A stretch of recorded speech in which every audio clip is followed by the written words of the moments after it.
ਸਤਿ ਸ਼੍ਰੀ ਅਕਾਲ। ਤੁਸੀਂ ਵੇਖ ਰਹੇ ਹੋ ਟੀਵੀ ਪੰਜਾਬ ਤੇ ਮੈਂ ਹਾਂ ਤੁਹਾਡੇ ਨਾਲ ਇੰਦਰਪ੍ਰੀਤ ਕੌਰ ਸੰਗੇੜਾ।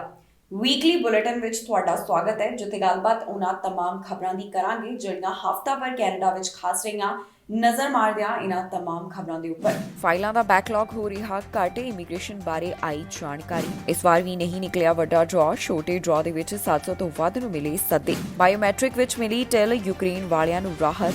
ਆਰਥਿਕਤਾ ਦੇ ਬਾਰੇ ਬੋਲੇ ਟਰੂਡੋ, ਦੱਸਿਆ ਕਿਵੇਂ ਹੋਵੇਗਾ ਸੁਧਾਰ। ਨਸ਼ੇ ਨੇ ਲਈਆਂ ਕਈ ਜਾਨਾਂ, ਇੱਕ ਮਹੀਨੇ ਵਿੱਚ 150 ਤੋਂ ਵੱਧ ਦੀ ਮੌਤ। ਫਾਈਲਾਂ ਦੇ ਬੈਕਲੌਗ ਦੇ ਬਾਰੇ ਇਸ ਹਫ਼ਤੇ ਜਾਣਕਾਰੀ ਸਾਹਮਣੇ ਆਈ, ਜਿੱਥੇ ਦੱਸਿਆ ਗਿਆ ਕਿ ਕਾਫੀ ਫਾਈਲਾਂ ਦੇ ਉੱਪਰ ਫੈਸਲਾ ਸੁਣਾ ਦਿੱਤਾ ਗਿਆ। TR to PR ਪ੍ਰੋਗਰਾਮ ਅਤੇ ਕੇਅਰ ਗਿਵਰਸ ਦੇ ਬਾਰੇ ਵੀ ਜਾਣਕਾਰੀ ਦਿੱਤੀ ਗਈ। ਦੱਸਿਆ ਗਿਆ ਕਿ ਮੌਜੂਦਾ ਸਮੇਂ ਇਹਨਾਂ ਫਾਈਲਾਂ ਦਾ ਕਿੰਨਾ ਬੈਕਲੌਗ ਪਿਆ ਹੈ। ਦੱਸ ਦਈਏ ਕਿ ਵਿਭਾਗ ਵੱਲੋਂ ਲਗਾਤਾਰ ਕੋਸ਼ਿਸ਼ ਕੀਤੀ ਜਾ ਰਹੀ ਹੈ ਕਿ ਜਲਦ ਤੋਂ ਜਲਦ ਇਹ ਬੈਕਲੌਗ ਖਤਮ ਕਰ ਦਿੱਤਾ ਜਾਵੇ। ਇਮੀਗ੍ਰੇਸ਼ਨ ਬਾਰੇ ਵੱਡੀ ਖਬਰ ਸਾਹਮਣੇ ਆਈ ਹੈ, ਜਿਸ ਤੋਂ ਪਤਾ ਚੱਲਿਆ ਕਿ ਹੁਣ ਪਹਿਲਾਂ ਦੇ ਮੁਕਾਬਲੇ ਇਮੀਗ੍ਰੇਸ਼ਨ ਐਪਲੀਕੇਸ਼ਨਸ ਦਾ ਬੈਕਲੌਗ ਘੱਟ ਹੋਣ ਲੱਗਾ ਹੈ। ਭਾਵ ਕਿ ਕੈਨੇਡਾ ਸਰਕਾਰ ਵੱਲੋਂ ਹੁਣ ਫਾਈਲਾਂ ਦੀ ਪ੍ਰੋਸੈਸਿੰਗ ਛੇਤੀ ਹੋਵੇ, ਇਸ ਵੱਲ ਧਿਆਨ ਦਿੱਤਾ ਜਾ ਰਿਹਾ ਹੈ। IRCC ਵੱਲੋਂ ਕੁਝ ਅੰਕੜੇ ਪੇਸ਼ ਕੀਤੇ ਗਏ, ਜਿਸ ਵਿੱਚ ਦੱਸਿਆ ਗਿਆ ਕਿ ਕਿੰਨੀਆਂ ਫਾਈਲਾਂ ਦੇ ਉੱਪਰ ਹੁਣ ਤੱਕ ਫੈਸਲਾ ਸੁਣਾ ਦਿੱਤਾ ਗਿਆ। ਜਾਣਕਾਰੀ ਮੁਤਾਬਕ ਇਹਨਾਂ ਅਰਜ਼ੀਆਂ ਦੇ ਬੈਕਲੌਗ ਵਿੱਚ 1.3% ਦੀ ਗਿਰਾਵਟ ਦੱਸੀ ਜਾ ਰਹੀ ਹੈ, ਜਿਸ ਦਾ ਮਤਲਬ ਹੈ ਕਿ ਬਹੁਤ ਸਾਰੀਆਂ ਫਾਈਲਾਂ ਦੇ ਉੱਪਰ ਫੈਸਲਾ ਸੁਣਾਇਆ ਜਾ ਚੁੱਕਿਆ ਹੈ।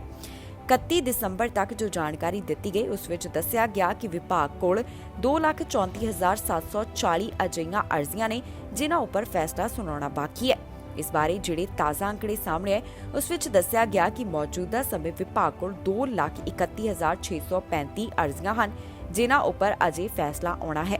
ਇਸ ਅੰਕੜੇ ਤੋਂ ਪਤਾ ਚੱਲਦਾ ਹੈ ਕਿ ਫਾਈਲਾਂ ਦੇ ਬੈਕਲੌਗ ਵਿੱਚ 3,105 ਐਪਲੀਕੇਸ਼ਨਸ ਦੀ ਗਿਰਾਵਟ ਆਈ, ਭਾਵ ਕਿ ਇੰਨੀਆਂ ਅਰਜ਼ੀਆਂ ਦੇ ਉੱਪਰ ਹੁਣ ਤੱਕ ਫੈਸਲਾ ਸੁਣਾਇਆ ਗਿਆ। ਦੱਸ ਦਈਏ ਕਿ ਇਮੀਗ੍ਰੇਸ਼ਨ ਮੰਤਰੀ ਵੱਲੋਂ ਇਹ ਗੱਲ ਕਹੀ ਗਈ ਸੀ ਕਿ ਉਹ ਜਲਦ ਪ੍ਰੋਸੈਸਿੰਗ ਦੇ ਸਮੇਂ ਵਿੱਚ ਤੇਜ਼ੀ ਲਿਆਉਣਗੇ ਤੇ ਉਹਨਾਂ ਵੱਲੋਂ ਕੋਸ਼ਿਸ਼ ਕੀਤੀ ਜਾ ਰਹੀ ਹੈ ਕਿ ਜਲਦ ਵੱਡੇ ਡਰਾਅ ਮੁੜ ਤੋਂ ਐਲਾਨ ਕੀਤੇ ਜਾਣ ਤੇ ਬੈਕਲੌਗ ਨੂੰ ਖਤਮ ਕਰ ਦਿੱਤਾ ਜਾਵੇ। ਕੈਨੇਡਾ ਸਰਕਾਰ ਵੱਲੋਂ ਬਜਟ ਦੇ ਵਿੱਚ ਵੀ ਇਮੀਗ੍ਰੇਸ਼ਨ ਦੇ ਲਈ ਕਾਫੀ ਗੱਲਾਂ ਦਾ ਜ਼ਿਕਰ ਕੀਤਾ ਗਿਆ। ਅਗਲੇ 5 ਸਾਲਾਂ ਦੇ ਲਈ ਇਮੀਗ੍ਰੇਸ਼ਨ ਵਾਸਤੇ $2.1 ਬਿਲੀਅਨ ਖਰਚ ਕੀਤੇ ਜਾਣਗੇ ਤਾਂ ਕਿ PR ਐਪਲੀਕੇਸ਼ਨਸ ਤੇ ਬੈਕਲੌਗ ਨੂੰ ਖਤਮ ਕਰਨ ਵਾਸਤੇ ਤੇਜ਼ੀ ਲਿਆਂਦੀ ਜਾ ਸਕੇ। ਫਾਈਲਾਂ ਦੇ ਬਾਰੇ ਜਿਹੜੀ ਜਾਣਕਾਰੀ ਸਾਹਮਣੇ ਆ ਰਹੀ ਹੈ, ਉਸ ਵਿੱਚ ਦੱਸਿਆ ਗਿਆ ਕਿ ਜਿਹੜੀਆਂ TR to PR ਫਾਈਲਾਂ ਸਨ, 31 ਦਸੰਬਰ ਤੱਕ ਉਹਨਾਂ ਦਾ ਬੈਕਲੌਗ 23,177 ਦੱਸਿਆ ਗਿਆ, ਜੋ ਕਿ ਵੱਧ ਕੇ 34,830 ਦੇ ਉੱਪਰ ਪਹੁੰਚ ਗਿਆ। ਕੇਅਰ ਗਿਵਰ ਦਾ 1,638 ਦਾ ਬੈਕਲੌਗ ਸੀ, ਜੋ ਕਿ ਘਟ ਕੇ 1,323 ਦੇ ਉੱਪਰ ਪਹੁੰਚ ਗਿਆ। ਹੁਣ ਵਿਭਾਗ ਵੱਲੋਂ ਕੋਸ਼ਿਸ਼ ਕੀਤੀ ਜਾ ਰਹੀ ਹੈ ਕਿ ਜਲਦ ਤੋਂ ਜਲਦ ਬਾਕੀ ਫਾਈਲਾਂ ਦੇ ਉੱਪਰ ਵੀ ਫੈਸਲਾ ਸੁਣਾਇਆ ਜਾਵੇ। ਇਮੀਗ੍ਰੇਸ਼ਨ ਦੇ ਬਾਰੇ ਇਸ ਹਫ਼ਤੇ ਕਾਫੀ ਅਪਡੇਟਸ ਸਾਹਮਣੇ ਆਈਆਂ। ਇੰਤਜ਼ਾਰ ਕੀਤਾ ਜਾ ਰਿਹਾ ਸੀ ਕਿ ਇਸ ਵਾਰ ਕੋਈ ਵੱਡਾ ਡਰਾਅ ਨਿਕਲੇਗਾ, ਪਰ ਅਜਿਹਾ ਨਹੀਂ ਹੋ ਸਕਿਆ। PNP ਸਪੈਸੀਫਿਕ ਡਰਾਅ ਹੀ ਐਲਾਨ ਕੀਤਾ ਗਿਆ, ਜਿਸ ਵਿੱਚ 700 ਤੋਂ ਵੱਧ ਇਨਵੀਟੇਸ਼ਨ ਜਾਰੀ ਕੀਤੇ ਗਏ। ਦੱਸ ਦਈਏ ਕਿ ਸਾਲ 2022 ਦੀ ਸ਼ੁਰੂਆਤ ਇਮੀਗ੍ਰੇਸ਼ਨ ਲਈ ਕਾਫੀ ਹੌਲੀ ਹੋਈ ਹੈ, ਪਰ ਵਿਭਾਗ ਦਾ ਕਹਿਣਾ ਹੈ ਕਿ ਉਹਨਾਂ ਵੱਲੋਂ ਇਸ ਸਮੇਂ ਬੈਕਲੌਗ ਖਤਮ ਕਰਨ ਵੱਲ ਧਿਆਨ ਦਿੱਤਾ ਜਾ ਰਿਹਾ ਹੈ। ਕੈਨੇਡੀਅਨਸ ਵੱਲੋਂ ਉਡੀਕ ਕੀਤੀ ਜਾ ਰਹੀ ਸੀ ਕਿ ਇਸ ਵਾਰ ਵੱਡਾ ਐਕਸਪ੍ਰੈਸ ਐਂਟਰੀ ਡਰਾਅ ਨਿਕਲੇਗਾ, ਪਰ ਅਜਿਹਾ ਨਹੀਂ ਹੋਇਆ। ਹਾਲਾਂਕਿ ਇਮੀਗ੍ਰੇਸ਼ਨ ਮੰਤਰੀ ਵੱਲੋਂ ਸੰਕੇਤ ਦਿੱਤਾ ਗਿਆ ਸੀ ਕਿ ਸਪ੍ਰਿੰਗ ਦੌਰਾਨ ਉਹਨਾਂ ਵੱਲੋਂ ਕੈਨੇਡੀਅਨ ਐਕਸਪੀਰੀਅੰਸ ਕਲਾਸ ਅਤੇ ਫੈਡਰਲ ਲੈਵਲ ਦੇ ਡਰਾਅ ਕੱਢੇ ਜਾਣਗੇ, ਪਰ ਇਸ ਵਾਰ ਵੀ PNP ਸਪੈਸੀਫਿਕ ਡਰਾਅ ਹੀ ਨਿਕਲਿਆ, ਜਿਸ ਵਿੱਚ 1,000 ਤੋਂ ਘੱਟ ਉਮੀਦਵਾਰਾਂ ਨੂੰ ਸੱਦੇ ਮਿਲੇ। IRCC ਵੱਲੋਂ PNP specific express entry draw ਦਾ ਐਲਾਨ ਕੀਤਾ ਗਿਆ, ਜਿਸ ਵਿੱਚ 787 PNP ਕੈਂਡੀਡੇਟਸ ਨੂੰ ਸੱਦੇ ਦਿੱਤੇ ਗਏ। ਹੁਣ ਤੱਕ ਦੀ ਜਾਣਕਾਰੀ ਮੁਤਾਬਕ 2022 ਦੌਰਾਨ 7,000 ਤੋਂ ਵੱਧ ਇਨਵੀਟੇਸ਼ਨ ਦਿੱਤੇ ਜਾ ਚੁੱਕੇ ਨੇ। ਇਹ ਡਰਾਅ 13 ਅਪ੍ਰੈਲ ਨੂੰ ਕੱਢਿਆ ਗਿਆ, ਜਿੱਥੇ ਕਈ ਉਮੀਦਵਾਰਾਂ ਦੀ ਕਿਸਮਤ 'ਚ ਆ ਗਈ। ਇਸ ਵਾਸਤੇ ਉਮੀਦਵਾਰਾਂ ਕੋਲ ਘੱਟੋ ਘੱਟ 782 ਕੰਪ੍ਰੀਹੈਂਸਿਵ ਰੈਂਕਿੰਗ ਸਿਸਟਮ ਸਕੋਰਸ ਦੀ ਜ਼ਰੂਰਤ ਰਹੀ। ਦੱਸ ਦਈਏ ਕਿ ਇਸ ਤੋਂ ਪਹਿਲਾਂ ਜਿਹੜਾ immigration, refugees and citizenship Canada ਵੱਲੋਂ ਡਰਾਅ ਕੱਢਿਆ ਗਿਆ ਸੀ, ਇਸ ਵਿੱਚ 919 ਉਮੀਦਵਾਰਾਂ ਨੂੰ ਸੱਦੇ ਦਿੱਤੇ ਗਏ ਤੇ ਸਕੋਰ ਰਿਕੁਆਇਰਮੈਂਟ 785 ਦੀ ਰਹੀ। ਜ਼ਿਕਰਯੋਗ ਹੈ ਕਿ ਸਾਲ 2022 ਦੇ ਪਹਿਲੇ ਕੁਆਰਟਰ ਦੌਰਾਨ ਕੈਨੇਡਾ ਵੱਲੋਂ ਸਿਰਫ 6,470 ਐਕਸਪ੍ਰੈਸ ਐਂਟਰੀ ਕੈਂਡੀਡੇਟਸ ਨੂੰ ਇਮੀਗ੍ਰੇਸ਼ਨ ਵਾਸਤੇ ਅਪਲਾਈ ਕਰਨ ਦਾ ਮੌਕਾ ਦਿੱਤਾ ਗਿਆ। ਇਸ ਨੂੰ ਦੇਖ ਕੇ ਪਤਾ ਚੱਲਦਾ ਹੈ ਕਿ ਇਮੀਗ੍ਰੇਸ਼ਨ ਦੀ ਸ਼ੁਰੂਆਤ ਪਹਿਲੇ ਕੁਆਰਟਰ ਵਿੱਚ ਕਾਫੀ ਹੌਲੀ ਹੋਈ ਹੈ। ਅਜਿਹਾ 2015 ਤੋਂ ਬਾਅਦ ਪਹਿਲੀ ਵਾਰ ਦੇਖਣ ਨੂੰ ਮਿਲਿਆ, ਜਦੋਂ ਹਲਕੀ ਸ਼ੁਰੂਆਤ ਇਮੀਗ੍ਰੇਸ਼ਨ ਦੀ ਹੋਈ ਹੋਵੇ। ਦੱਸ ਦਈਏ ਕਿ IRCC ਦੇ ਜਿਹੜੇ ਇੰਟਰਨਲ ਬਰੀਫਿੰਗ ਮੈਮੋਜ਼ ਨੇ, ਉਸ ਤੋਂ ਪਤਾ ਚੱਲਿਆ ਹੈ ਕਿ ਕਿਉਂ ਵੱਡੇ ਡਰਾਅ ਦੇ ਉੱਪਰ ਰੋਕ ਲਗਾਈ ਗਈ ਹੈ। ਵਿਭਾਗ ਵੱਲੋਂ ਜੋ ਫਾਈਲਾਂ ਦਾ ਬੈਕਲੌਗ ਇਕੱਠਾ ਹੋਇਆ, ਇਸ ਦੇ ਨਿਪਟਾਰੇ ਦੇ ਸੰਬੰਧ ਵਿੱਚ ਵੱਡੇ ਡਰਾਅ ਰੋਕੇ ਗਏ ਨੇ, ਭਾਵ ਕਿ ਫਿਲਹਾਲ ਇਹ ਡਰਾਅ ਨਹੀਂ ਕੱਢੇ ਜਾ ਰਹੇ। ਹਾਲਾਂਕਿ ਇਮੀਗ੍ਰੇਸ਼ਨ ਮੰਤਰੀ ਵੱਲੋਂ ਸੰਕੇਤ ਦਿੱਤਾ ਗਿਆ ਸੀ ਕਿ ਸਪ੍ਰਿੰਗ ਵਿੱਚ ਕੈਨੇਡੀਅਨ ਐਕਸਪੀਰੀਅੰਸ ਕਲਾਸ ਅਤੇ ਫੈਡਰਲ ਲੈਵਲ ਦੀ ਡਰਾਅ ਕੱਢਣ ਦੀ ਸ਼ੁਰੂਆਤ ਕਰ ਦਿੱਤੀ ਜਾਵੇਗੀ, ਪਰ ਅਜਿਹਾ ਵੀ ਦੇਖਣ ਨੂੰ ਨਹੀਂ ਮਿਲਿਆ। ਹੁਣ ਕੈਨੇਡਾ ਵਾਸੀਆਂ ਵੱਲੋਂ ਉਡੀਕ ਕੀਤੀ ਜਾ ਰਹੀ ਹੈ ਕਿ ਕਦੋਂ ਇਮੀਗ੍ਰੇਸ਼ਨ ਨਾਲ ਸੰਬੰਧਿਤ ਇਹ ਖੁਸ਼ਖਬਰੀ ਸਾਹਮਣੇ ਆਵੇ। ਦੱਸ ਦਈਏ ਕਿ ਵਿਭਾਗ ਵੱਲੋਂ ਪਿਛਲੇ ਦਿਨੀ ਵੀ ਜਾਣਕਾਰੀ ਸਾਂਝੀ ਕੀਤੀ ਗਈ ਸੀ ਕਿ ਉਹਨਾਂ ਕੋਲ ਇਸ ਸਮੇਂ ਕਿੰਨਾ ਫਾਈਲਾਂ ਦਾ ਬੈਕਲੌਗ ਪਿਆ ਹੈ। ਵਿਭਾਗ ਵੱਲੋਂ ਦੱਸਿਆ ਗਿਆ ਕਿ ਪਹਿਲਾਂ ਜਿਨ੍ਹਾਂ ਫਾਈਲਾਂ ਦਾ ਬੈਕਲੌਗ ਪਿਆ ਸੀ ਉਸ ਵਿੱਚੋਂ ਕੁਝ ਫਾਈਲਾਂ ਦੇ ਉੱਪਰ ਫੈਸਲਾ ਸੁਣਾ ਦਿੱਤਾ ਗਿਆ ਹੈ। ਇਮੀਗ੍ਰੇਸ਼ਨ ਵਿਭਾਗ ਵੱਲੋਂ ਬਾਇਓਮੈਟ੍ਰਿਕ ਦੇ ਸੰਬੰਧ ਵਿੱਚ ਵੱਡੀ ਰਾਹਤ ਦਿੱਤੀ ਗਈ। ਇਹ ਰਾਹਤ ਉਹਨਾਂ ਵੱਲੋਂ ਯੂਕਰੇਨ ਤੋਂ ਆਉਣ ਵਾਲੇ ਲੋਕਾਂ ਨੂੰ ਦਿੱਤੀ ਗਈ ਹੈ, ਜਿਸ ਵਿੱਚ ਦੱਸਿਆ ਗਿਆ ਕਿ ਕਿਹਨਾਂ ਨੂੰ ਹੁਣ ਬਾਇਓਮੈਟ੍ਰਿਕ ਕਰਵਾਉਣ ਦੀ ਜ਼ਰੂਰਤ ਨਹੀਂ ਹੋਵੇਗੀ। ਕੈਨੇਡਾ ਸਰਕਾਰ ਵੱਲੋਂ ਬਾਇਓਮੈਟ੍ਰਿਕ ਦੇ ਸੰਬੰਧ ਵਿੱਚ ਇੱਕ ਹੋਰ ਰਾਹਤ ਦਾ ਐਲਾਨ ਕੀਤਾ ਗਿਆ। ਇਸ ਦੀ ਜਾਣਕਾਰੀ ਇਮੀਗ੍ਰੇਸ਼ਨ ਮੰਤਰੀ ਵੱਲੋਂ ਸਾਂਝੀ ਕੀਤੀ ਗਈ, ਜਿੱਥੇ ਉਹਨਾਂ ਵੱਲੋਂ ਦੱਸਿਆ ਗਿਆ ਕਿ ਬਾਇਓਮੈਟ੍ਰਿਕ ਵਿੱਚ ਹੁਣ ਕਿਹਨਾਂ ਨੂੰ ਹੋਰ ਰਾਹਤ ਦਿੱਤੀ ਜਾ ਰਹੀ ਹੈ। ਦਰਅਸਲ ਜੰਗ ਦੇ ਕਾਰਨ ਯੂਕਰੇਨ ਵਾਸੀਆਂ ਨੂੰ ਹੋਰ ਵੀ ਜ਼ਿਆਦਾ ਬਾਇਓਮੈਟ੍ਰਿਕ ਦੇ ਸੰਬੰਧ ਵਿੱਚ ਰਾਹਤ ਦੇਣ ਦਾ ਐਲਾਨ ਇਮੀਗ੍ਰੇਸ਼ਨ ਵਿਭਾਗ ਵੱਲੋਂ ਕੀਤਾ ਗਿਆ। ਇਮੀਗ੍ਰੇਸ਼ਨ ਮੰਤਰੀ ਵੱਲੋਂ ਜੋ ਇਸ ਬਾਰੇ ਜਾਣਕਾਰੀ ਸਾਂਝੀ ਕੀਤੀ ਗਈ, ਇਸ ਮੁਤਾਬਕ ਜਿਹੜੇ ਰਿਫਿਊਜੀ ਯੂਕਰੇਨ ਤੋਂ ਆਉਣਗੇ ਉਹਨਾਂ ਨੂੰ ਕੈਨੇਡਾ ਆਉਣ ਵਾਸਤੇ ਹੋਰ ਵੀ ਰਾਹਤ ਮਿਲੇਗੀ। ਇਮੀਗ੍ਰੇਸ਼ਨ ਮੰਤਰੀ ਦੇ ਦੱਸਣ ਮੁਤਾਬਕ 18 ਸਾਲ ਤੋਂ ਘੱਟ ਉਮਰ ਵਾਲਿਆਂ ਨੂੰ ਹੁਣ ਬਾਇਓਮੈਟ੍ਰਿਕ ਦੀ ਜ਼ਰੂਰਤ ਨਹੀਂ ਹੋਵੇਗੀ। ਇਸ ਤੋਂ ਇਲਾਵਾ 60 ਸਾਲ ਤੋਂ ਵੱਧ ਉਮਰ ਵਾਲਿਆਂ ਨੂੰ ਵੀ ਰਾਹਤ ਦਿੱਤੀ ਜਾ ਰਹੀ ਹੈ। ਇੰਨਾ ਹੀ ਨਹੀਂ, ਇਮੀਗ੍ਰੇਸ਼ਨ ਮੰਤਰੀ ਦਾ ਕਹਿਣਾ ਹੈ ਕਿ ਜਿਨ੍ਹਾਂ ਨੂੰ ਪਹਿਲਾਂ ਇਮੀਗ੍ਰੇਸ਼ਨ ਨਾਲ ਸੰਬੰਧਿਤ ਕੋਈ ਦਿੱਕਤ ਸੀ ਉਹਨਾਂ ਨੂੰ ਵੀ ਇਸ ਤੋਂ ਰਾਹਤ ਮਿਲੇਗੀ। ਜ਼ਿਕਰਯੋਗ ਹੈ ਕਿ ਪ੍ਰਧਾਨ ਮੰਤਰੀ ਜਸਟਿਨ ਟਰੂਡੋ ਵੱਲੋਂ ਹਾਲ ਹੀ ਵਿੱਚ $100 ਮਿਲੀਅਨ ਦੀ ਮਦਦ ਦਾ ਐਲਾਨ ਕੀਤਾ ਗਿਆ। ਪ੍ਰਧਾਨ ਮੰਤਰੀ ਜਸਟਿਨ ਟਰੂਡੋ ਵੱਲੋਂ ਪਿਛਲੇ ਦਿਨ ਹੀ ਇਸ ਹਿਊਮੈਨਿਟੇਰੀਅਨ ਸਪੋਰਟ ਦਾ ਐਲਾਨ ਕੀਤਾ ਗਿਆ ਸੀ। ਹੁਣ ਇਮੀਗ੍ਰੇਸ਼ਨ ਮੰਤਰੀ ਵੱਲੋਂ ਬਾਇਓਮੈਟ੍ਰਿਕ ਦੇ ਸੰਬੰਧ ਵਿੱਚ ਹੋਰ ਕਿਹੜੀ ਡੀਟੇਲ ਸਾਂਝੀ ਕੀਤੀ ਗਈ, ਆਓ ਤੁਹਾਨੂੰ ਸੁਣਾਉਂਦੇ ਹਾਂ ਉਹਨਾਂ ਦੀ ਜ਼ੁਬਾਨੀ। Over the past 2 weeks, since launching applications for the new expedited process, the Canada-Ukraine Authorization for Emergency Travel, we've now received more than 112,000 applications from individuals who are seeking to come to Canada. And in the last number of days, we have now approved more than 26,500.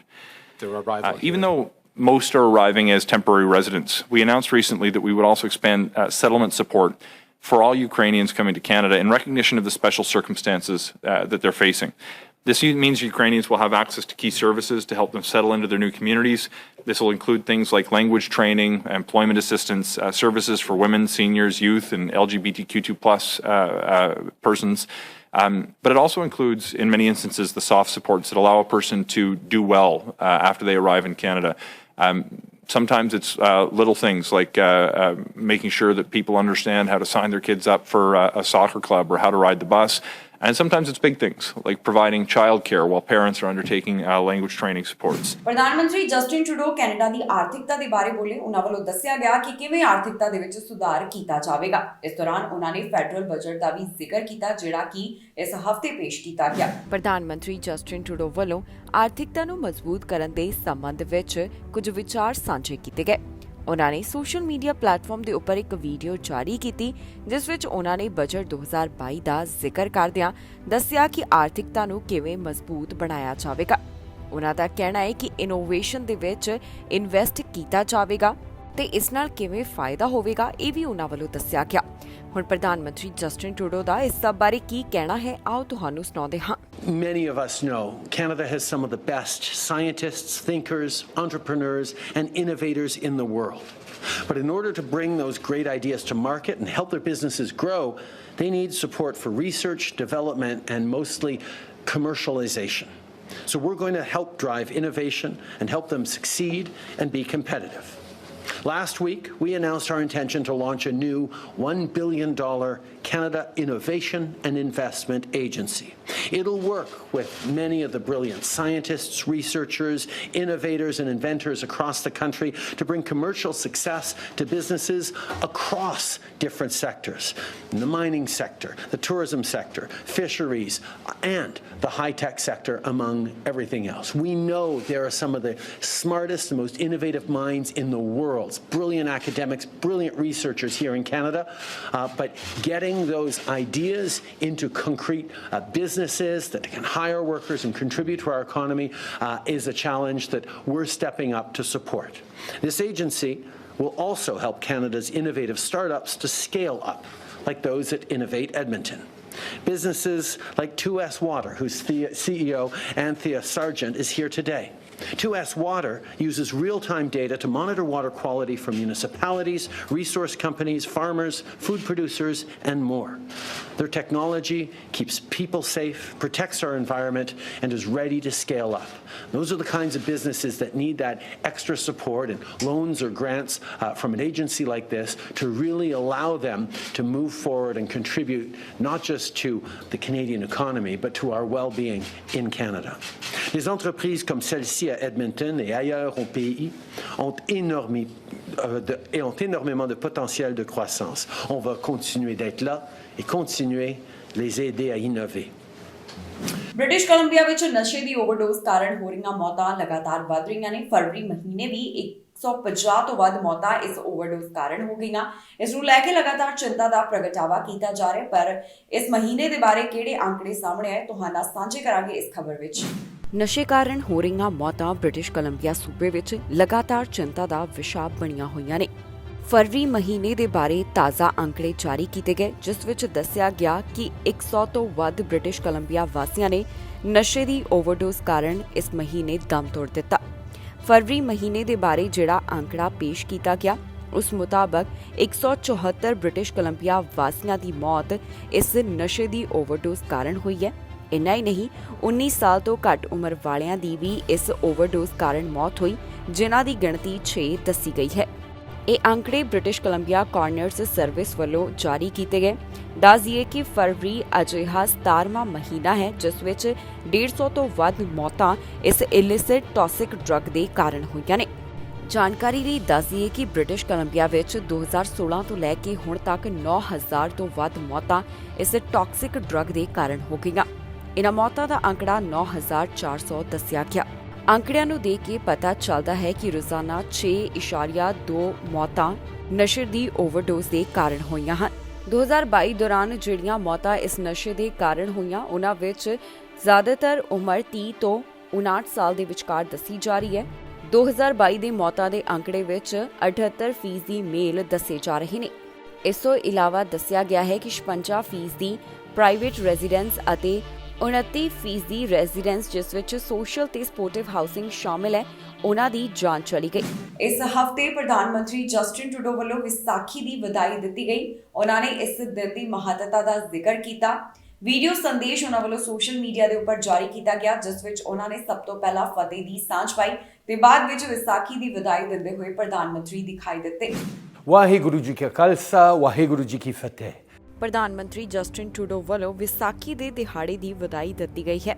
ਉਹਨਾਂ ਵੱਲੋਂ ਆਪਣੇ social media platform ਦੇ ਉੱਪਰ video ਸਾਂਝੀ ਕਰਦਿਆਂ ਦੇਸ਼ਾਂ ਵਿਦੇਸ਼ਾਂ ਵਿੱਚ ਵਸਦੇ ਸਿੱਖ ਭਾਈਚਾਰੇ ਨੂੰ ਵਿਸਾਖੀ ਦੇ ਦਿਹਾੜੇ ਮੌਕੇ ਵਧਾਈ ਦਿੱਤੀ ਹੈ।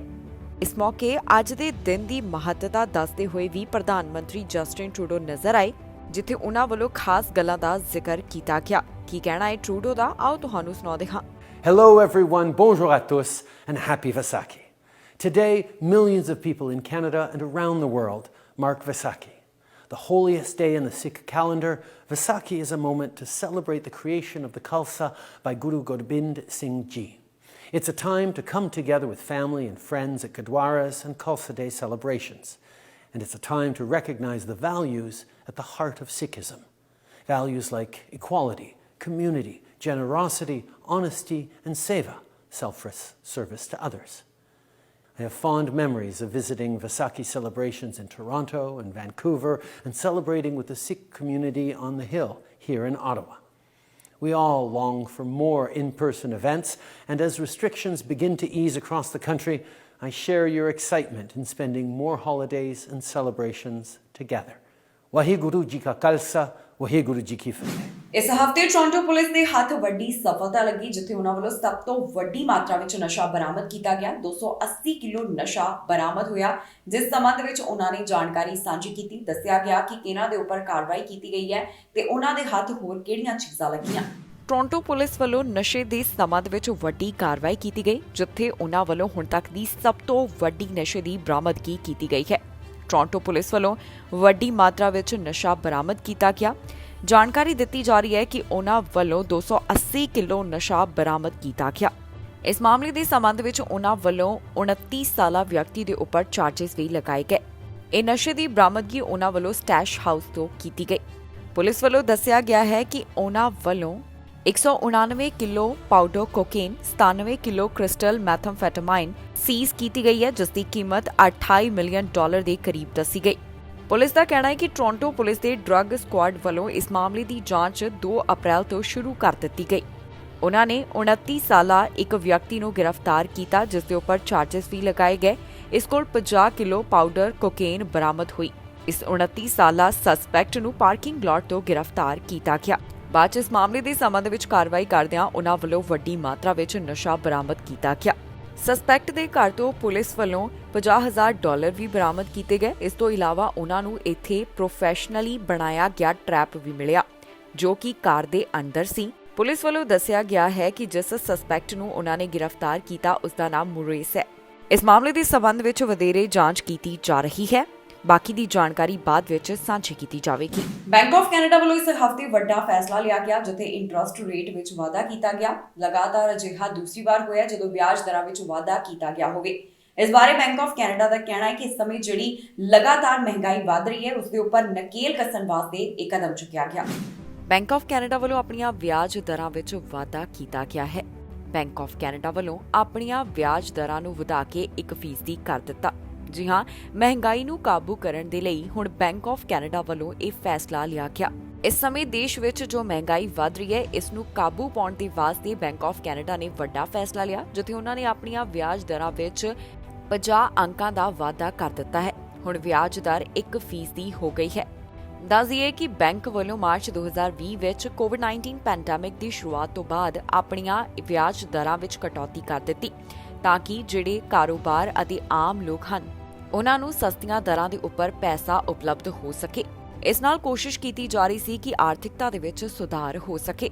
ਹੁਣ ਦੇਖਣ ਦੇ ਵਿੱਚ ਆ ਰਿਹਾ ਹੈ ਕਿ ਕੈਨੇਡਾ ਅੰਦਰ ਲਗਾਤਾਰ ਮਹਿੰਗਾਈ ਵਧਦੀ ਜਾ ਰਹੀ ਹੈ। ਇਹ ਮਹਿੰਗਾਈ ਰਿਕਾਰਡ ਪੱਧਰ ਦੇ ਉੱਪਰ ਪਹੁੰਚ ਗਈ ਹੈ, ਜਿਸ ਨਾਲ ਨਜਿੱਠਣ ਵਾਸਤੇ ਬੈਂਕ ਆਫ ਕੈਨੇਡਾ ਵੱਲੋਂ ਲਗਾਤਾਰ ਕੋਸ਼ਿਸ਼ ਕੀਤੀ ਜਾ ਰਹੀ ਹੈ। ਤਾਂ ਹੀ ਉਹਨਾਂ ਨੇ ਆਪਣੇ ਇੰਟਰਸਟ ਰੇਟ ਵਿੱਚ ਵਾਧਾ ਕਰਨ ਦਾ ਸਿਲਸਿਲਾ ਸ਼ੁਰੂ ਕਰ ਦਿੱਤਾ ਹੈ। ਜ਼ਿਕਰਯੋਗ ਹੈ ਕਿ ਬੀਤੇ ਮਾਰਚ ਮਹੀਨੇ ਦੌਰਾਨ ਵੀ ਇੰਟਰਸਟ ਰੇਟ ਵਿੱਚ ਵਾਧਾ ਕੀਤਾ ਗਿਆ ਸੀ। ਸਾਲ 2000 ਤੋਂ ਬਾਅਦ ਇਹ ਪਹਿਲੀ ਵਾਰ ਹੈ ਜਦੋਂ ਬੈਂਕ ਨੇ ਇੱਕੋ ਵਾਰ ਵਿਆਜ ਦਰਾਂ ਵਿੱਚ ਇਸ ਪੱਧਰ ਤੇ ਵਾਧਾ ਕੀਤਾ ਹੋਵੇ। ਯੂਕੇ ਵੱਲੋਂ ਅਸਾਈਲਮ ਸੀਕਰਸ ਨੂੰ ਰਵਾਂਡਾ ਭੇਜਣ ਦੀ ਤਿਆਰੀ ਕੀਤੀ ਜਾ ਰਹੀ ਹੈ। ਇਸ ਦੀ ਸ਼ੁਰੂਆਤ ਕੁਝ ਹੀ ਹਫ਼ਤਿਆਂ ਦੌਰਾਨ ਕਰ ਦਿੱਤੀ ਜਾਏਗੀ। ਜਿਹੜੇ ਵੀ ਗੈਰ ਕਾਨੂੰਨੀ ਢੰਗ ਨਾਲ ਹੁਣ ਯੂਕੇ ਵਿੱਚ ਦਾਖਲ ਹੋਣ ਦੀ ਕੋਸ਼ਿਸ਼ ਕਰਨਗੇ, ਉਹਨਾਂ ਨੂੰ ਰਵਾਂਡਾ ਵਿੱਚ ਵਨ ਵੇ ਫਲਾਈਟ ਦੇ ਰਾਹੀਂ ਭੇਜ ਦਿੱਤਾ ਜਾਏਗਾ। ਸਰਕਾਰ ਵੱਲੋਂ ਜੋ ਇਹ ਡੀਲ ਰਵਾਂਡਾ ਨਾਲ ਕੀਤੀ ਗਈ ਹੈ, ਉਸ ਤੋਂ ਬਾਅਦ ਉਹਨਾਂ ਨੂੰ ਕਾਫੀ ਵਿਰੋਧ ਦਾ ਸਾਹਮਣਾ ਕਰਨਾ ਪੈ ਰਿਹਾ ਹੈ। ਯੂਕੇ ਵੱਲੋਂ ਅਸਾਈਲਮ ਸੀਕਰਸ ਨੂੰ ਰਵਾਂਡਾ ਭੇਜਣ ਦੀ ਤਿਆਰੀ ਕੀਤੀ ਜਾ ਰਹੀ ਹੈ, ਜਿਸ ਦੀ ਸ਼ੁਰੂਆਤ ਕੁਝ ਹਫ਼ਤਿਆਂ ਦੌਰਾਨ ਹੀ ਕਰ ਦਿੱਤੀ ਜਾਏਗੀ। ਜੀ ਹਾਂ, ਯੂਕੇ ਵੱਲੋਂ ਪਿਛਲੇ ਦਿਨੀ ਐਲਾਨ ਕਰਦਿਆਂ ਦੱਸਿਆ ਗਿਆ ਕਿ ਜਿਹੜੇ ਗੈਰ ਕਾਨੂੰਨੀ ਢੰਗ ਨਾਲ ਯੂਕੇ ਵਿੱਚ ਦਾਖਲ ਹੋਣਗੇ, ਉਹਨਾਂ ਨੂੰ ਰਵਾਂਡਾ ਭੇਜ ਦਿੱਤਾ ਜਾਵੇਗਾ। ਇਸ ਸੰਬੰਧ ਵਿੱਚ ਉਹਨਾਂ ਨੇ ਰਵਾਂਡਾ ਨਾਲ ਇੱਕ ਡੀਲ ਕੀਤੀ ਹੈ, ਜਿਸ ਕਾਰਨ ਬ੍ਰਿਟਿਸ਼ ਪ੍ਰਧਾਨ ਮੰਤਰੀ ਬੋਰਿਸ ਜੌਨਸਨ ਨੂੰ ਕ੍ਰਿਟਿਸਿਜ਼ਮ ਦਾ ਸਾਹਮਣਾ ਕਰਨਾ ਪੈ ਰਿਹਾ ਹੈ, ਕਿਉਂਕਿ ਬਹੁਤੇ ਲੋਕਾਂ ਵੱਲੋਂ ਇਸ ਡੀਲ ਨੂੰ ਗਲਤ ਦੱਸਿਆ ਜਾ ਰਿਹਾ ਹੈ। ਅੱਜ ਬ੍ਰਿਟਿਸ਼ ਸਰਕਾਰ ਵੱਲੋਂ ਇਸ ਮਾਮਲੇ ਦੇ ਬਾਰੇ ਜਾਣਕਾਰੀ ਸਾਂਝੀ ਕਰਦਿਆਂ ਕਿਹਾ ਗਿਆ ਕਿ ਅਸਾਈਲਮ ਸੀਕਰਸ ਨੂੰ ਰਵਾਂਡਾ ਭੇਜਣ ਦੀ ਸ਼ੁਰੂਆਤ ਕੁਝ ਹੀ ਹਫ਼ਤਿਆਂ ਦੌਰਾਨ ਕਰ ਦਿੱਤੀ ਜਾਵੇਗੀ। ਉਹਨਾਂ ਨੂੰ ਵਨ ਵੇ ਫਲਾਈਟਸ ਦੇ ਰਾਹੀਂ ਰਵਾਂਡਾ ਭੇਜਿਆ ਜਾਵੇਗਾ। ਪਿਛਲੇ ਦਿਨੀ ਬ੍ਰਿਟੇਨ ਅਤੇ ਰਵਾਂਡਾ ਵੱਲੋਂ ਇੱਕ ਡੀਲ ਦੇ ਬਾਰੇ ਜਾਣਕਾਰੀ ਦਿੱਤੀ ਗਈ, ਜਿਸ ਮੁਤਾਬਕ ਯੂਕੇ ਵੱਲੋਂ ਗੈਰ ਕਾਨੂੰਨੀ ਢੰਗ ਨਾਲ ਦਾਖਲ ਹੋਣ ਵਾਲਿਆਂ ਨੂੰ ਰਵਾਂਡਾ ਭੇਜਣ ਦੀ ਗੱਲ ਕਹੀ ਗਈ। ਦਰਅਸਲ ਉਹਨਾਂ ਨੂੰ ਰਵਾਂਡਾ ਭੇਜਿਆ ਜਾਵੇਗਾ ਜਿਹੜੇ ਟਰੱਕਸ ਜਾਂ ਫਿਰ ਛੋਟੀਆਂ ਕਸ਼ਤੀਆਂ ਦੇ ਰਾਹੀਂ ਯੂਕੇ ਵਿੱਚ ਆਉਣ ਦੀ ਕੋਸ਼ਿਸ਼ ਕਰਨਗੇ। ਰਵਾਂਡਾ ਜਾ ਕੇ ਉਹ ਅਸਾਈਲਮ ਕਲੇਮ ਕਰ ਸਕਣਗੇ। ਜੇਕਰ ਸਕਸੈਸਫੁਲ ਰਿਹਾ ਤਾਂ ਉਹ ਇੱਥੇ ਰਹਿ ਸਕਣਗੇ। ਇਸ ਬਾਰੇ ਹੁਣ ਬ੍ਰਿਟਿਸ਼ ਸਰਕਾਰ ਨੂੰ ਵਿਰੋਧ ਦਾ ਸਾਹਮਣਾ ਕਰਨਾ ਪੈ ਰਿਹਾ ਹੈ, ਪਰ ਬ੍ਰਿਟਿਸ਼ ਸਰਕਾਰ ਦਾ ਇਸ ਬਾਰੇ ਕਹਿਣਾ ਹੈ ਕਿ ਉਹਨਾਂ ਨੇ ਇਹ ਕਦਮ ਇਸ ਕਰਕੇ ਚੁੱਕਿਆ ਤਾਂ ਕਿ ਕੋਈ ਵੀ ਯੂਕੇ ਵਿੱਚ ਗੈਰ ਕਾਨੂੰਨੀ ਢੰਗ ਨਾਲ ਦਾਖਲ ਹੋਣ ਦੀ ਕੋਸ਼ਿਸ਼ ਨਾ ਕਰੇ ਅਤੇ ਇਸ ਤਰ੍ਹਾਂ ਦੇ ਕਾਰੋਬਾਰ ਕਰਨ ਵਾਲਿਆਂ ਨੂੰ ਰੋਕਿਆ ਜਾ ਸਕੇ। ਇੱਥੇ ਇਹ ਵੀ ਦੱਸ ਦਈਏ ਕਿ ਪਹਿਲਾਂ ਹੀ ਬ੍ਰਿਟਿਸ਼ ਪ੍ਰਧਾਨ ਮੰਤਰੀ ਦੇ ਅਸਤੀਫੇ ਦੀ ਮੰਗ ਕੀਤੀ ਜਾ ਰਹੀ ਹੈ, ਕਿਉਂਕਿ ਉਹਨਾਂ ਵੱਲੋਂ ਕਰੋਨਾ ਵਾਇਰਸ ਦੇ ਨਿਯਮ ਤੋੜਦਿਆਂ ਪਾਰਟੀ ਕੀਤੀ ਗਈ, ਜਿਸ ਕਾਰਨ ਉਹਨਾਂ ਨੂੰ ਜੁਰਮਾਨਾ ਵੀ ਲਗਾਇਆ ਗਿਆ। ਕਰੋਨਾ ਵਾਇਰਸ ਦੇ ਨਿਯਮਾਂ ਦਾ ਉਲੰਘਣ ਕਰਨ ਦੇ ਚੱਲਦਿਆਂ ਹੁਣ ਉਹਨਾਂ ਦਾ ਅਸਤੀਫਾ ਮੰਗਿਆ ਜਾ ਰਿਹਾ ਹੈ ਤੇ ਇੱਕ ਵਾਰ ਫਿਰ ਤੋਂ ਉਹਨਾਂ ਨੂੰ ਇੱਕ ਨਵੀਂ ਯੋਜਨਾ ਦੇ ਕਰਕੇ ਕ੍ਰਿਟਿਸਿਜ਼ਮ ਦਾ ਸਾਹਮਣਾ ਕਰਨਾ ਪੈ ਰਿਹਾ ਹੈ। ਜਾਣਕਾਰੀ ਲਈ ਦੱਸ ਦਈਏ ਕਿ ਯੂਕੇ ਵੱਲੋਂ ਜਿਹੜੀ ਰਵਾਂਡਾ ਨਾਲ ਡੀਲ ਕੀਤੀ ਗਈ ਉਸ ਮੁਤਾਬਕ ਰਵਾਂਡਾ ਨੂੰ ਇਸ ਸੰਬੰਧ ਵਿੱਚ 120 ਮਿਲੀਅਨ ਪਾਉਂਡ ਦਿੱਤੇ ਜਾਣਗੇ। ਇਸ ਤੋਂ ਇਲਾਵਾ ਜਿਹੜੇ ਬੱਚੇ ਅਤੇ ਜਿਹੜੇ ਪਰਿਵਾਰਾਂ ਨਾਲ ਬੱਚੇ ਹੋਣਗੇ ਉਹਨਾਂ ਨੂੰ ਰਵਾਂਡਾ ਨਹੀਂ ਭੇਜਿਆ ਜਾਏਗਾ। ਇਸ ਬਾਰੇ ਵੀ ਯੂਕੇ ਸਰਕਾਰ ਵੱਲੋਂ ਦੱਸਿਆ ਗਿਆ। ਜਿਹੜੇ ਲੋਕ ਬਾਰਡਰ ਰਾਹੀਂ ਕੈਨੇਡਾ ਵਿੱਚ ਆਉਂਦੇ ਨੇ ਉਹਨਾਂ ਲਈ ਖਾਸ ਜਾਣਕਾਰੀ ਸਾਹਮਣੇ ਆਈ ਹੈ, ਜਿੱਥੇ ਦੱਸਿਆ ਗਿਆ ਕਿ ਬਾਰਡਰ ਦੇ ਉੱਪਰ ਉਹਨਾਂ ਨੂੰ ਕਿੰਨਾ ਸਮਾਂ ਲੱਗ ਸਕਦਾ ਹੈ। ਲੌਂਗ ਵੀਕਐਂਡ ਦੌਰਾਨ ਬਹੁਤ ਸਾਰੇ ਲੋਕ ਬਾਰਡਰ ਰਾਹੀਂ ਆਉਣ ਦੀ ਯੋਜਨਾ ਬਣਾ ਰਹੇ ਨੇ, ਪਰ ਇਸ ਕਾਰਨ ਉਹਨਾਂ ਨੂੰ ਲੰਬੀਆਂ ਲਾਈਨਾਂ ਦਾ ਸਾਹਮਣਾ ਵੀ ਕਰਨਾ ਪੈ ਸਕਦਾ ਹੈ। ਸਰੀ RCMP ਵੱਲੋਂ ਵੀ ਇਸ ਬਾਰੇ ਐਡਵਾਈਸ ਜਾਰੀ ਕੀਤੀ ਗਈ, ਜਿੱਥੇ ਉਹਨਾਂ ਦੱਸਿਆ ਕਿ ਘਰ ਤੋਂ ਨਿਕਲਣ ਤੋਂ ਪਹਿਲਾਂ ਇਹ ਜ਼ਰੂਰ ਚੈੱਕ ਕਰ ਲੈਣ ਕਿ ਕਿਸ ਬਾਰਡਰ ਦੇ ਉੱਪਰ ਉਹਨਾਂ ਨੂੰ ਕਿੰਨਾ ਸਮਾਂ ਲੱਗ ਸਕਦਾ ਹੈ। ਬਾਰਡਰ ਰਾਹੀਂ ਕੈਨੇਡਾ ਵਿੱਚ ਦਾਖਲ ਹੋਣ ਵਾਲਿਆਂ ਨੂੰ ਹੁਣ ਸਲਾਹ ਦਿੱਤੀ ਗਈ ਹੈ ਤਾਂ ਕਿ ਉਹ ਜ਼ਿਆਦਾ ਸਮਾਂ ਇੱਥੇ ਇੰਤਜ਼ਾਰ ਨਾ ਕਰਦੇ ਰਹਿਣ। ਇਸ ਬਾਰੇ ਸਰੀ RCMP ਵੱਲੋਂ ਵੀ ਐਡਵਾਈਸ ਦਿੱਤੀ ਗਈ ਹੈ, ਜਿੱਥੇ ਉਹਨਾਂ ਨੇ ਆਮ ਲੋਕਾਂ ਨੂੰ ਕਿਹਾ ਹੈ ਕਿ ਜਦੋਂ ਵੀ ਆਉਣ ਉਹ ਜ਼ਰੂਰ ਸਮਾਂ ਚੈੱਕ ਕਰਨ ਕਿ ਇੱਥੇ ਉਹਨਾਂ ਨੂੰ ਬਾਰਡਰ ਉੱਪਰ ਕਿੰਨਾ ਸਮਾਂ ਲੱਗਣ ਵਾਲਾ ਹੈ, ਤਾਂ ਕਿ ਉਹਨਾਂ ਨੂੰ ਦਿੱਕਤ ਜਾਂ ਫਿਰ ਪਰੇਸ਼ਾਨੀ ਦਾ ਸਾਹਮਣਾ ਨਾ ਕਰਨਾ ਪਵੇ। ਦਰਅਸਲ ਲੌਂਗ ਵੀਕਐਂਡ ਦੌਰਾਨ ਕਾਫੀ ਲੋਕਾਂ ਨੂੰ ਬਾਰਡਰ ਦੇ ਉੱਪਰ ਕਾਫੀ ਜ਼ਿਆਦਾ ਸਮਾਂ ਇੰਤਜ਼ਾਰ ਕਰਨਾ ਪੈ ਰਿਹਾ ਹੈ, ਜਿਸ ਬਾਰੇ ਹੁਣ ਸਰੀ RCMP ਵੱਲੋਂ ਵੀ ਜਾਣਕਾਰੀ ਦਿੱਤੀ ਗਈ। ਸਰੀ RCMP ਦਾ ਕਹਿਣਾ ਹੈ ਕਿ ਪੀਸ ਆਰਕ ਬਾਰਡਰ ਅਤੇ ਪੈਸੀਫਿਕ ਹਾਈਵੇ ਬਾਰਡਰ ਕ੍ਰਾਸਿੰਗ ਦੇ ਉੱਪਰ 90 ਮਿੰਟ ਜਾਂ ਫਿਰ 2 ਘੰਟੇ ਤੋਂ ਵੱਧ ਦਾ ਸਮਾਂ ਲੱਗ ਸਕਦਾ ਹੈ। ਇੱਥੇ ਇੰਨਾ ਸਮਾਂ ਇੰਤਜ਼ਾਰ ਕਰਨਾ ਪੈ ਸਕਦਾ ਹੈ, ਜਿਸ ਕਾਰਨ ਉਹਨਾਂ ਨੇ ਕਿਹਾ ਹੈ ਕਿ ਜਦੋਂ ਵੀ ਤੁਸੀਂ ਇਸ ਬਾਰਡਰ ਦੇ ਰਾਹੀਂ ਖਾਸ ਤੌਰ ਦੇ ਉੱਪਰ ਲੌਂਗ ਵੀਕਐਂਡ ਦੌਰਾਨ ਆਉਣ ਦੀ ਯੋਜਨਾ ਬਣਾਓ ਤਾਂ ਇਸ ਦੀ ਜਾਣਕਾਰੀ ਡਰਾਈਵ ਬ੍ਰਿਟਿਸ਼ ਕੋਲੰਬੀਆ ਜਾਂ ਫਿਰ travel.gc.ca ਦੇ ਉੱਪਰ ਹਾਸਲ ਕਰ ਸਕਦੇ ਹੋ। ਜੇਕਰ ਆਮ ਲੋਕ ਅਜਿਹਾ ਕਰਨਗੇ ਤਾਂ ਫਿਰ ਬਾਰਡਰ ਦੇ ਉੱਪਰ ਲੰਬੀਆਂ ਲਾਈਨਾਂ ਨਹੀਂ ਲੱਗਣਗੀਆਂ ਤੇ ਪਰੇਸ਼ਾਨੀ ਦਾ ਸਾਹਮਣਾ ਨਹੀਂ ਕਰਨਾ ਪਵੇਗਾ। ਇਸ ਦੇ ਨਾਲ ਹੀ ਆਪਣੇ ਦਰਸ਼ਕਾਂ ਨੂੰ ਦੱਸ ਦਈਏ ਕਿ ਲੌਂਗ ਵੀਕਐਂਡ ਦੌਰਾਨ ਵੱਖ-ਵੱਖ ਬਾਰਡਰਾਂ ਦੇ ਉੱਪਰ ਉਹਨਾਂ ਨੂੰ ਕਿੰਨੇ ਸਮੇਂ ਦਾ ਇੰਤਜ਼ਾਰ ਕਰਨਾ ਪੈ ਸਕਦਾ ਹੈ। ਸੇਂਟ ਸਟੀਫਨ ਦੇ ਉੱਪਰ 15 minute, Saint Stephen 3rd bridge ਦੇ ਉੱਪਰ ਕੋਈ ਵੀ ਡੀਲੇ ਨਹੀਂ ਹੈ, ਵੁੱਡਸਟਾਕ ਰੋਡ ਦੇ ਉੱਪਰ ਕੋਈ ਵੀ ਡੀਲੇ ਨਹੀਂ, ਕਿਊਬਿਕ ਵਾਲੀ ਬਾਰਡਰ ਦੇ ਉੱਪਰ 1 ਘੰਟੇ ਦਾ ਇੰਤਜ਼ਾਰ ਕਰਨਾ ਪੈ ਸਕਦਾ ਹੈ। ਇਸ ਤੋਂ ਇਲਾਵਾ 1000 ਆਈਲੈਂਡ ਬ੍ਰਿਜ ਦੇ ਉੱਪਰ 30 ਮਿੰਟ, ਓਨਟਾਰੀਓ ਵਾਲੇ ਬਾਰਡਰ ਦੇ ਉੱਪਰ 20 ਮਿੰਟ, ਐਪਸਫੋਰਡ ਵੱਲ 20 ਮਿੰਟ ਤੇ ਬ੍ਰਿਟਿਸ਼ ਕੋਲੰਬੀਆ ਵੱਲ 25 ਮਿੰਟ ਦਾ ਇੰਤਜ਼ਾਰ ਕਰਨਾ ਪੈ ਸਕਦਾ ਹੈ। ਇਹ ਜਾਣਕਾਰੀ ਇਸ ਕਰਕੇ ਸਾਂਝੀ ਕੀਤੀ ਜਾ ਰਹੀ ਹੈ ਕਿਉਂਕਿ ਲੌਂਗ ਵੀਕਐਂਡ ਦੌਰਾਨ ਕਾਫੀ ਲੋਕ ਬਾਰਡਰ ਰਾਹੀਂ ਆਉਣ ਦੀ ਯੋਜਨਾ ਬਣਾਉਂਦੇ ਨੇ, ਪਰ ਇੱਥੇ ਬਾਰਡਰ ਦੇ ਉੱਪਰ ਲੰਬੀਆਂ ਲਾਈਨਾਂ ਲੱਗ ਜਾਂਦੀਆਂ ਨੇ, ਜਿਸ ਕਾਰਨ ਆਮ ਲੋਕਾਂ ਨੂੰ ਕਾਫੀ ਪਰੇਸ਼ਾਨੀ ਦਾ ਸਾਹਮਣਾ ਕਰਨਾ ਪੈਂਦਾ ਹੈ। ਹੁਣ ਉਹਨਾਂ ਦੀ ਸਮੱਸਿਆ ਦੇ ਹੱਲ ਵਾਸਤੇ ਹੀ ਇਹ ਜਾਣਕਾਰੀ ਸਾਂਝੀ ਕੀਤੀ ਗਈ ਹੈ, ਜਿਸ ਵਿੱਚ ਦੱਸਿਆ ਗਿਆ ਕਿ ਬਾਰਡਰ ਦੇ ਉੱਪਰ ਉਹਨਾਂ ਨੂੰ ਕਿੰਨਾ ਸਮਾਂ ਰੁਕਣਾ ਪੈ ਸਕਦਾ ਹੈ। ਕੈਨੇਡਾ ਦੇ ਕੋਲ ਇਸ ਸਮੇਂ ਕਾਫੀ ਕੋਰੋਨਾ ਵਾਇਰਸ ਦੇ ਟੀਕੇ ਪਏ ਹਨ ਜਿਹੜੇ ਕਿ ਖਰਾਬ ਹੋ ਰਹੇ ਨੇ। ਇਸ ਸਮੇਂ ਜਿਹੜੀਆਂ ਡੋਜ਼ਸ ਇਨਵੈਂਟਰੀ ਵਿੱਚ ਪਈਆਂ ਨੇ ਉਹਨਾਂ ਵਿੱਚੋਂ ਜ਼ਿਆਦਾਤਰ ਦੀ ਮਿਆਦ ਖਤਮ ਹੋ ਚੁੱਕੀ ਹੈ ਤੇ ਕਈਆਂ ਦੀ ਆਉਣ ਵਾਲੇ 4 ਮਹੀਨਿਆਂ ਦੌਰਾਨ ਖਤਮ ਹੋ ਜਾਏਗੀ। ਇਸ ਬਾਰੇ ਜਾਣਕਾਰੀ ਸਾਂਝੀ ਕਰਦਿਆਂ ਹੈਲਥ ਕੈਨੇਡਾ ਨੇ ਕਿਹਾ ਕਿ ਪਹਿਲਾਂ ਜਿਸ ਵੇਲੇ ਇਸ ਟੀਕੇ ਦੀ ਮੰਗ ਜ਼ਿਆਦਾ ਸੀ ਉਸ ਸਮੇਂ ਸਪਲਾਈ ਘੱਟ ਸੀ, ਪਰ ਹੁਣ ਉਹਨਾਂ ਕੋਲ ਵਾਧੂ ਟੀਕੇ ਪਏ ਨੇ। ਕੈਨੇਡਾ ਕੋਲ ਅਜਿਹੀਆਂ ਕੋਵਿਡ-19 ਵੈਕਸੀਨ ਦੀਆਂ ਕਈ ਡੋਜ਼ਸ ਪਈਆਂ ਹਨ ਜਿਨ੍ਹਾਂ ਦੀ ਮਿਆਦ ਲੰਘ ਚੁੱਕੀ ਹੈ। ਜੀ ਹਾਂ, ਇਹ ਡੋਜ਼ਸ ਇੱਥੇ ਪਈਆਂ ਹੀ ਐਕਸਪਾਇਰ ਹੋ ਰਹੀਆਂ ਨੇ। ਹੈਲਥ ਕੈਨੇਡਾ ਦਾ ਕਹਿਣਾ ਹੈ ਕਿ ਉਹਨਾਂ ਕੋਲ ਅਜਿਹੀਆਂ 1.5 ਮਿਲੀਅਨ ਡੋਜ਼ਸ ਹਨ ਜਿਹੜੀਆਂ ਜਨਵਰੀ ਤੋਂ ਲੈ ਕੇ ਹੁਣ ਤੱਕ ਐਕਸਪਾਇਰ ਹੋ ਚੁੱਕੀਆਂ ਨੇ। ਜਾਣਕਾਰੀ ਮੁਤਾਬਕ ਮੰਗਲਵਾਰ ਨੂੰ ਮੋਡਰਨਾ ਟੀਕੇ ਦੀਆਂ 4,20,000 ਡੋਜ਼ਸ ਅਜਿਹੀਆਂ ਸਨ ਜਿਨ੍ਹਾਂ ਦੀ ਮਿਆਦ ਲੰਘ ਗਈ। ਮੌਜੂਦਾ ਸਮੇਂ ਕੈਨੇਡਾ ਦੀ ਨੈਸ਼ਨਲ ਸਟਾਕਪਾਈਲ ਵਿੱਚ 18 ਮਿਲੀਅਨ ਤੋਂ ਵੱਧ ਡੋਜ਼ਸ ਪਈਆਂ ਹਨ ਜਿਨ੍ਹਾਂ ਵਿੱਚੋਂ ਜ਼ਿਆਦਾਤਰ ਐਕਸਪਾਇਰ ਹੋ ਚੁੱਕੀਆਂ ਨੇ ਤੇ ਇਹਨਾਂ ਵਿੱਚੋਂ ਕਈ ਡੋਜ਼ਸ ਅਜਿਹੀਆਂ ਵੀ ਨੇ ਜਿਹੜੀਆਂ ਅਗਲੇ 4 ਮਹੀਨਿਆਂ ਦੌਰਾਨ ਐਕਸਪਾਇਰ ਹੋ ਜਾਣਗੀਆਂ। ਹੈਲਥ ਕੈਨੇਡਾ ਦਾ ਕਹਿਣਾ ਹੈ ਕਿ ਪਿਛਲੇ ਸਾਲ ਤੱਕ ਵੈਕਸੀਨ ਦੀ ਡਿਮਾਂਡ ਕਾਫੀ ਜ਼ਿਆਦਾ ਸੀ ਪਰ ਸਪਲਾਈ ਘੱਟ ਸੀ, ਪਰ ਹੁਣ ਇਸ ਵੈਕਸੀਨ ਦੀ ਡਿਮਾਂਡ ਘੱਟ ਹੈ ਤੇ ਉਹਨਾਂ ਕੋਲ ਕਾਫੀ ਜ਼ਿਆਦਾ ਡੋਜ਼ਸ ਪਈਆਂ ਹਨ ਜਿਹੜੀਆਂ ਜੇਕਰ ਨਾ ਵਰਤੀਆਂ ਗਈਆਂ ਤਾਂ ਉਹ ਜਲਦ ਹੀ ਐਕਸਪਾਇਰ ਹੋ ਜਾਣਗੀਆਂ। ਵੈਕਸੀਨੇਸ਼ਨ ਦੀ ਜਾਣਕਾਰੀ ਵੀ ਸਾਂਝੀ ਕੀਤੀ ਗਈ ਹੈ ਜਿਸ ਵਿੱਚ ਦੱਸਿਆ ਗਿਆ ਹੈ ਕਿ ਕੈਨੇਡਾ ਦੇ ਵੱਖ-ਵੱਖ ਪ੍ਰੋਵਿੰਸਸ ਵਿੱਚ ਕਿੰਨੀ ਆਬਾਦੀ ਨੂੰ ਕੋਵਿਡ-19 ਵੈਕਸੀਨ ਦੀ ਪਹਿਲੀ, ਦੂਜੀ ਤੇ ਤੀਜੀ ਡੋਜ਼ ਲੱਗ ਚੁੱਕੀ ਹੈ। ਨਿਊ ਫਾਊਂਡਲੈਂਡ ਐਂਡ ਲੈਬਰਾਡੋਰ ਵਿੱਚ ਪਹਿਲੀ ਡੋਜ਼ ਹਾਸਲ ਕਰਨ ਵਾਲਿਆਂ ਦੀ ਗਿਣਤੀ 99.45%, ਨਾਰਥ ਵੈਸਟ ਟੈਰੀਟਰੀਜ਼ ਵਿੱਚ 96.8%, ਪ੍ਰਿੰਸ ਐਡਵਰਡ ਆਈਲੈਂਡ ਵਿੱਚ 95.39%, ਨੁਨਾਵਤ ਵਿੱਚ 94.95%, ਨੋਵਾ ਸਕੋਸ਼ੀਆ 'ਚ 92.88%, ਨਿਊ ਬਰੰਜ਼ਵਿਕ ਵਿੱਚ 92.32%, ਬ੍ਰਿਟਿਸ਼ ਕੋਲੰਬੀਆ ਵਿੱਚ 90.15%, ਯੂਕੌਨ ਵਿੱਚ 99.68%, ਓਨਟਾਰੀਓ ਵਿੱਚ 99.40%, ਕਿਊਬਿਕ ਵਿੱਚ 99%, ਮੈਨੀਟੋਬਾ ਵਿੱਚ 99%, ਸਸਕੈਚੁਆਨ ਵਿੱਚ 87%, ਐਲਬਰਟਾ ਵਿੱਚ 85% ਵੱਲੋਂ ਕੋਵਿਡ-19 ਵੈਕਸੀਨ ਦੀ ਪਹਿਲੀ ਡੋਜ਼, ਨਿਊ ਫਾਊਂਡਲੈਂਡ ਐਂਡ ਲੈਬਰਾਡੋਰ ਵਿੱਚ 94.99% ਵੱਲੋਂ ਕੋਵਿਡ-19 ਵੈਕਸੀਨ ਦੀ 2 ਡੋਜ਼, ਨਾਰਥ ਵੈਸਟ ਟੈਰੀਟਰੀ ਵਿੱਚ 92%, ਪ੍ਰਿੰਸ ਐਡਵਰਡ ਆਈਲੈਂਡ ਵਿੱਚ 91%, ਨੁਨਾਵਤ ਵਿੱਚ 82%, ਨੋਵਾ ਸਕੋਸ਼ੀਆ 'ਚ 87%, ਨਿਊ ਬਰਨਜ਼ਵਿਕ ਵਿੱਚ 86%, ਬ੍ਰਿਟਿਸ਼ ਕੋਲੰਬੀਆ 'ਚ 86%, ਯੂਕੌਨ 'ਚ 85%, ਓਨਟਾਰੀਓ 86%, ਕਿਊਬੈਕ 85%, ਮੈਨੀਟੋਬਾ 85%, ਸਸਕੈਚੁਆਨ 82%, ਐਲਬਰਟਾ 80% ਵੱਲੋਂ ਕੋਵਿਡ-19 ਵੈਕਸੀਨ ਦੀਆਂ 2 ਡੋਜ਼ ਲਗਵਾਈਆਂ ਗਈਆਂ। ਇਸ ਤੋਂ ਇਲਾਵਾ ਇਹਨਾਂ ਵੱਖ-ਵੱਖ ਸੂਬਿਆਂ ਵਿੱਚ ਤੀਜਾ ਟੀਕਾ ਲਗਾਉਣ ਵਾਲਿਆਂ ਦੀ ਵੀ ਗਿਣਤੀ ਕਾਫੀ ਦੱਸੀ ਜਾ ਰਹੀ ਹੈ। ਇਸ ਦੇ ਨਾਲ ਹੀ ਜਾਂਦੇ ਇੱਕ ਵਾਰ ਫਿਰ ਤੋਂ ਨਜ਼ਰ ਮਾਰਦੇ ਹਾਂ ਹੈਡਲਾਈਨਸ ਤੇ। ਫਾਈਲਾਂ ਦਾ ਬੈਕਲੌਗ ਹੋ ਰਿਹਾ ਘੱਟ, ਇਮੀਗ੍ਰੇਸ਼ਨ ਬਾਰੇ ਆਈ ਜਾਣਕਾਰੀ। ਇਸ ਵਾਰ ਵੀ ਨਹੀਂ ਨਿਕਲਿਆ ਵੱਡਾ ਡਰਾਅ, ਛੋਟੇ ਡਰਾਅ ਦੇ ਵਿੱਚ 700 ਤੋਂ ਵੱਧ ਨੂੰ ਮਿਲੇ ਸੱਦੇ। ਬਾਇਓਮੈਟ੍ਰਿਕ ਵਿੱਚ ਮਿਲੀ ਟਿਲ, ਯੂਕਰੇਨ ਵਾਲਿਆਂ ਨੂੰ ਰਾਹਤ।